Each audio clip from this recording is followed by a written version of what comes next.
E aí, todo mundo sonha em ter uma família incrível, né? Um lugar que seja o nosso porto seguro.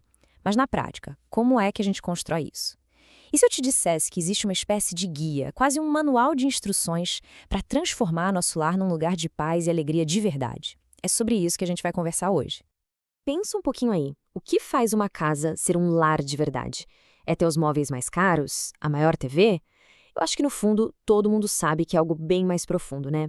É aquela sensação de segurança, de amor, de pertencimento. Mas com a correria do dia a dia, com tantos desafios, como é que a gente chega nesse lugar? Olha que ideia interessante. Imagina que construir uma família é como construir uma casa. Ninguém em sã consciência começa a levantar uma parede sem ter uma planta, um projeto, certo? A gente precisa de um plano, de uma fundação bem firme. E é exatamente essa a proposta que a gente vai explorar agora. Uma planta baixa para um lar que não só funciona, mas que é genuinamente abençoado.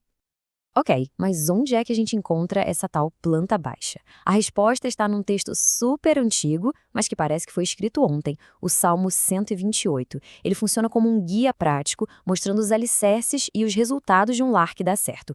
Vamos dar uma olhada em como essa sabedoria de milhares de anos pode ser aplicada na nossa vida hoje.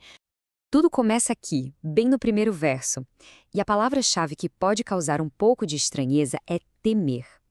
Calma, não é sobre temer o de Deus, ficar apavorado. Na verdade, o significado aqui é bem diferente. É sobre um respeito profundo, um compromisso. Pensa assim: temer ao Senhor é como um jogador que respeita e confia totalmente no seu técnico. Não é medo, é reverência. É a certeza de que o plano de jogo dele é o melhor.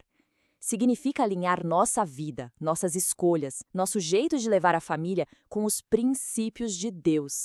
E essa, como a gente vai ver, é a base, o fundamento de tudo. E isso me lembra daquela ilustração clássica que resume tudo perfeitamente. Construir um lar sobre essa base de respeito e confiança em Deus é como fazer uma casa na rocha. Quando vêm as tempestades da vida, e pode ter certeza, elas vêm para todo mundo, a casa fica de pé, firme. Agora, construir em cima de valores que mudam o tempo todo, da conveniência, é como construir na areia. Na primeira onda mais forte, tudo pode vir abaixo. Beleza, já entendemos qual é o alicerce, esse compromisso profundo com Deus. Mas e daí? Na prática, o que acontece? Quais são os resultados disso no dia a dia? O Salmo 128 não nos deixa curiosos, não. Ele descreve as consequências naturais ou as recompensas de construir um lar com essa base sólida. O primeiro resultado que aparece é a prosperidade.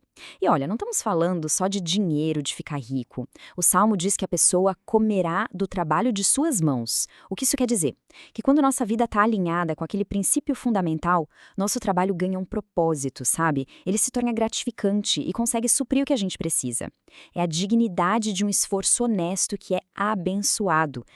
Em segundo lugar, o amor. O Salmo usa uma imagem muito bonita, falando da esposa como uma videira frutífera dentro de casa. Uma videira é cheia de vida, de beleza e dá frutos. Isso aponta para um casamento que, nascendo daquela mesma base firme, se torna forte, vibrante e que enriquece todo o ambiente da casa. O terceiro resultado é o vigor. O texto diz que os filhos são como rebentos de oliveira ao redor da mesa. O que é um rebento de oliveira? É um broto novo, cheio de energia, que representa o futuro, a continuidade. É a imagem de um lar cheio de vida, de esperança, de alegria, e tudo isso como um fruto daquele compromisso que a gente viu lá no começo. E por último, o legado. A bênção não para no presente, ela vai além. O Salmo fala da alegria de ver os filhos dos filhos, de ver a paz na comunidade. É a recompensa de construir algo que dura, sabe? Algo que impacta as próximas gerações e que ajuda a construir um mundo um pouquinho melhor. Agora, vamos ser sinceros, ter uma base sólida não é um passe livre para uma vida sem problemas. A vida tem dias de sol, mas também tem muita tempestade. Então, como é que essa planta baixa funciona na vida real, tanto nos momentos bons quanto nos mais difíceis? E a resposta, na prática, se resume a duas atitudes. Nas tempestades, a base forte nos convida a sermos fiéis, a confiar que a estrutura não vai desabar. E nos dias de sol, quando está tudo ótimo, o convite é para sermos gratos, para a gente nunca esquecer de onde vêm as coisas boas. Ou seja, é sobre fidelidade na luta e gratidão na vitória. Ok, a gente já viu a planta baixa, o alicerce e as recompensas. A ideia de ter um lar assim é incrível, super inspiradora. Mas a pergunta de US$ 1 milhão é: por onde a gente começa?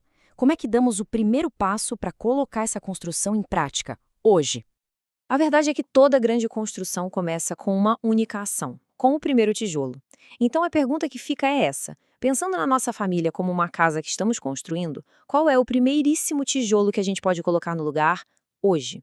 Pode ser uma conversa, um pedido de desculpas, uma oração, uma mudança de atitude. O mais importante é começar. Qual vai ser esse primeiro passo?